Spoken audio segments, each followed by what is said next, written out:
वळूया पुढल्या बातमीकडे। यवतमाळमध्ये शेतकरी मदतीपासून वंचित आहेत। जवळपास 60,000 शेतकरी मदतीपासून वंचित आहेत। सरकारकडून मदत ही घोषित झालेली होती, पण अद्यापही खात्यात मात्र मदत काही येत नाहीये। माझी जवळ इजाराला शेती आहे।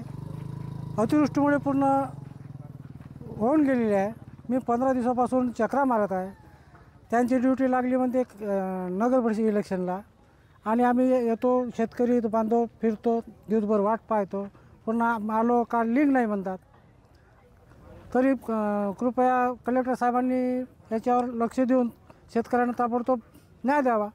खरडलेल्या याच्यातले जे पैसे आहे, माननीय जिल्हाधिकारी साहेब यांनी एवढे तातडीचे आदेश देऊनही सुद्धा हे जे तहसीलमधले जे कर्मचारी आहे हे एकही उपलब्ध नाही। मी कमीत कमी 8 दिवस झाले मी कंटिन्यू फिरत आहो, आणि हे सगळे इलेक्शन आम्ही इथं आल्याच्या नंतर हे सगळे इच्छुक जे कर्मचारी सांगतात की सगळे इलेक्शनमध्ये आमच्या ड्युट्या लावल्या, आम्ही काय करणार। याच्यात तातडीनं शेतकऱ्याचे प्रश्न सोडवावे आणि खरडलेले पैसे आम्हा शेतकऱ्या देण्यात यावे, हे जिल्हाधिकारी साहेबांना माझी कडकडीत विनंती आहे। लोकशाही मराठी ऐका, पहा, जागरूक रहा।